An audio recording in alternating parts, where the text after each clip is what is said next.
And in a place like Perth, that's transformational. The fact that somebody who is at the very top of their game can be commissioned to write a new piece of work, and it world premieres in Perth, that says to an audience member who's 15 years old, wishing they were in Sydney or London or New York or Melbourne. You see what I did there? Just added it at the very end to try and connect with you. None of you are from Melbourne, I know that. But how do you make that young person not believe that they should be in one of those other places, aged 15, rather than in Perth, which I'm sure for a 15-year-old feels like the end of the earth at certain moments? So they're the stories we wanted to tell. There are two parts to then telling those stories.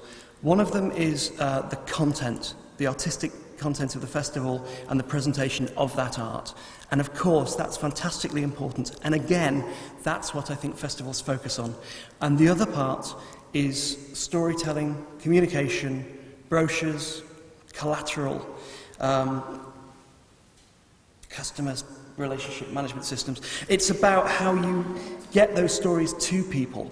And actually, and this I'm not sure is a very popular thought in the world, I'm not 100% convinced that there's not something as valuable about people knowing the stories as experiencing them directly. I don't think that marketing, communication is just a means to an end. I don't believe our communications team's job is to just get people into the room to buy tickets for the show. I think more people read our brochure than go to our festival around the world. I think a lot of audiences around the world have a perception of Perth that's influenced by the stories we're telling, and therefore, actually that's vital. So it's not a means to an end, it's not sell more tickets, it's actually about tell the stories and how do we communicate.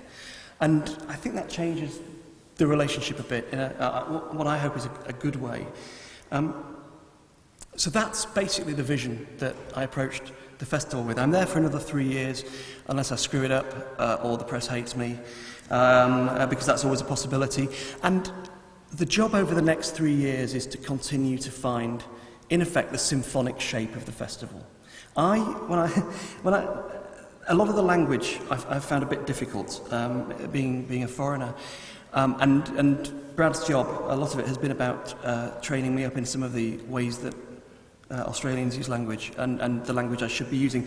One of the things is, when somebody says to me, what's the shape of the programme? What do you think will be the shape of your first programme? I think what that means is symphonic shape. How do you start? What are the rhythms going through it? It's a symphony, not a chamber work. It has leitmotifs, it has movements, it has adagios.